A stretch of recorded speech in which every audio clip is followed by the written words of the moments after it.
Hey guys, it's Darren from Mobile Reviews A.C, and today I'm going to do a review of the Belroy One-Card phone case. It's a very complex name. Not really, it's kind of a boring name, but it only holds one card, so you really have to choose carefully which card you use. This Belroy case is actually thinner than most slim cases, but the thinness comes at a cost in terms of protection. The best part of this case for me is being able to use my chip-enabled credit card at vendors that don't support Apple Pay. It's almost like I have Apple Pay as I can pay with my phone.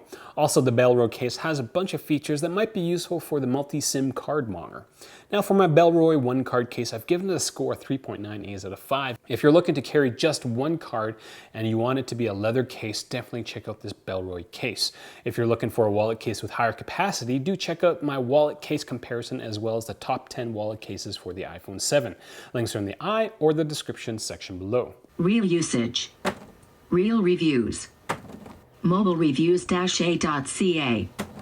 At Mobile Reviews A.C, we base everything we do on actual usage, which is awesome because with card cases, well, we find a credit card and we'll put our credit card in it.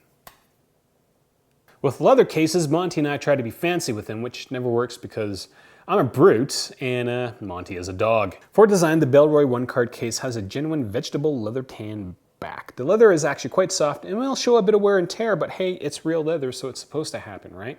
It needs to go through an ugly phase before really shining. The Belroy case from our measurements is 10.7 millimeters thick, which makes it thinner than the average iPhone 7 cases. Actually, funny enough, from our measurements, it's actually slimmer than it is thick, which never happens with iPhone cases. The leather case fits well together, and leather didn't start coming off during my usage period. The front of your iPhone is going to slide around easily, but the leather back is going to be quite sticky on a flat surface. I do wish the leather part of the case reached the edges, as the case edges are so very slick. I've dropped this iPhone a lot of times because of the slick edges. The case also weighs almost nothing. It's very light.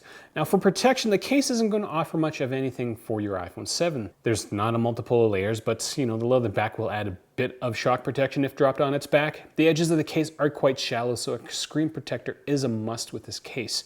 Overall, the iPhone 7 is more exposed in the Belroy One-Card case than other cases because the bottom isn't covered. There are no buttons on the case, instead there are just cutouts so you can access your iPhone directly, which makes the access to your iPhone a little more difficult in my opinion. It just takes a bit of getting used to.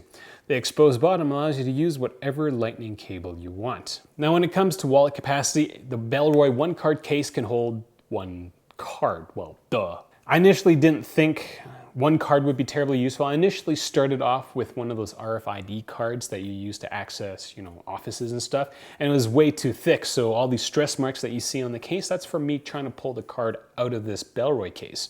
I finally landed on putting my chip-enabled credit card, the one that I use almost on a day-to-day basis, we'll say.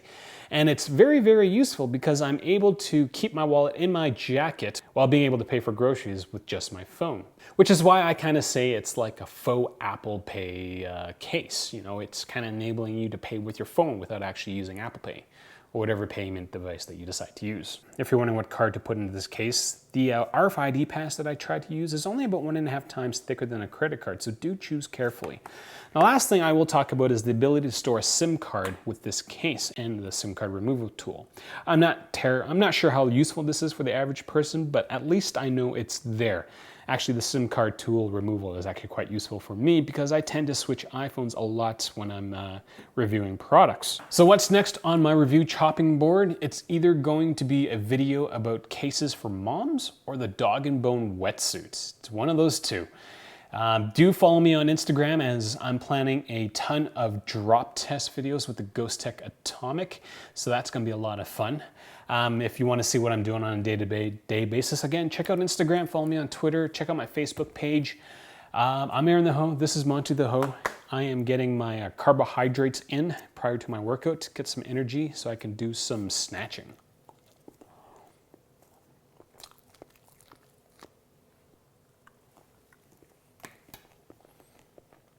Thanks for watching.